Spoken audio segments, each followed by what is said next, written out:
Bonjour, aujourd'hui je réponds à une question qui m'est souvent posée, qui vient souvent en consultation, c'est est-ce qu'on peut tout dire à ses enfants?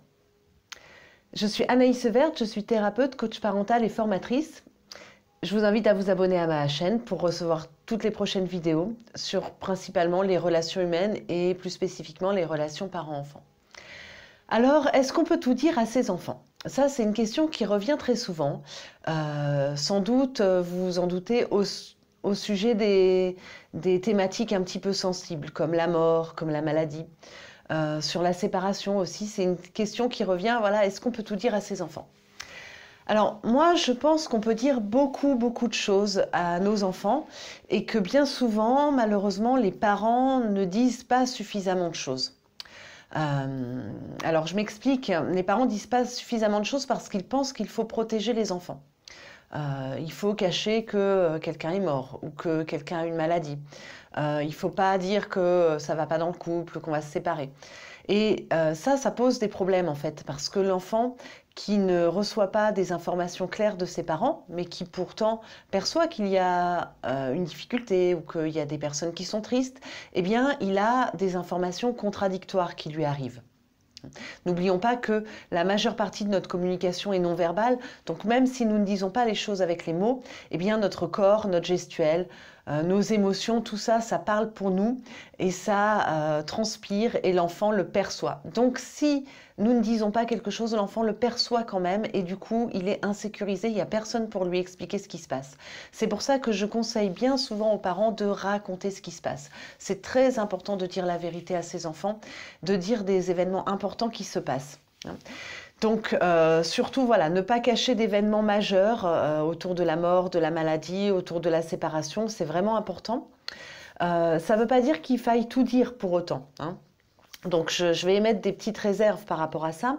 C'est que oui, c'est important de dire les choses sur les sujets importants à nos enfants, mais on ne va pas forcément tout dire.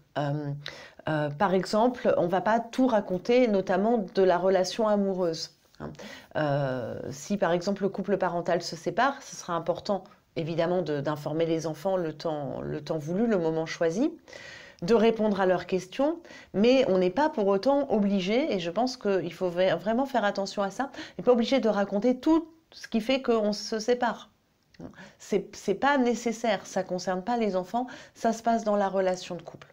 Donc être disponible pour répondre à des éventuelles questions, mais on garde un jardin secret, tout le monde garde un jardin secret, les parents y compris, et il n'est pas question de commencer à tout dire à ses enfants. Nos enfants, ils doivent aussi être protégés et ne pas être mêlés à l'intimité, à notre intimité personnelle ou à l'intimité du couple. Donc ça, c'est important. D'autre part, il est important de veiller à la façon dont on dit les choses, c'est-à-dire que l'enfant, selon son âge, il a une maturité plus ou moins grande, il a une connaissance plus ou moins grande de certains sujets. Et bien, nous jouons, nous les parents, un rôle de filtre. Nous adaptons, nous, la réalité au monde de notre enfant. Il n'est pas encore mature pour être confronté directement voilà, à la réalité des choses. Nous devons faire le filtre, nous devons faire le chemin. Et donc ça, comment on le fait? En adaptant notre vocabulaire, en expliquant et en simplifiant et en vérifiant aussi ce que l'enfant sait. Si par exemple nous avons à parler de la mort avec notre enfant, eh bien peut-être que nous pouvons d'abord vérifier qu'est-ce que lui, il en connaît de la mort, qu'est-ce que lui, il en comprend. Et donner des informations par rapport à ça à partir de ses connaissances à lui. Et c'est pareil sur tous les sujets, c'est pareil aussi sur le sujet de la sexualité.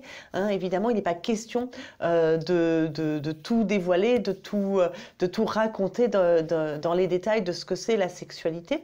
Donc selon l'âge de l'enfant, on peut demander déjà à l'enfant, quand l'enfant est demandeur, qu'est-ce que toi tu sais, qu'est-ce que toi tu connais, et on va commencer de là à donner quelques informations à partir de ce que l'enfant c'est comme ça qu'on va tricoter et que lui, petit à petit, il va avoir une meilleure approche, une meilleure connaissance et ça va répondre à ses questions. Voilà. Donc pour résumer, on peut dire beaucoup de choses à ses enfants et c'est important de dire beaucoup de choses et de dire la vérité à ses enfants. On fait attention à la façon dont on le dit. On ne dit pas tout parce qu'on a tous un jardin secret. Il y a des choses qu'on choisit de ne pas dévoiler à nos enfants, non pas parce que c'est tabou, mais parce qu'on n'a pas envie de les partager. Et on fait attention au niveau de connaissance et de maturité de son enfant. J'espère que cette vidéo vous aidera à trouver les bons mots et à oser dire plus de choses à vos enfants, parce que vraiment, ce que je constate en consultation, c'est que les enfants ont vraiment besoin d'avoir des réponses. Ils n'osent pas toujours poser des questions. Dites la vérité, répondez aux questions et dites-leur les choses importantes de la vie.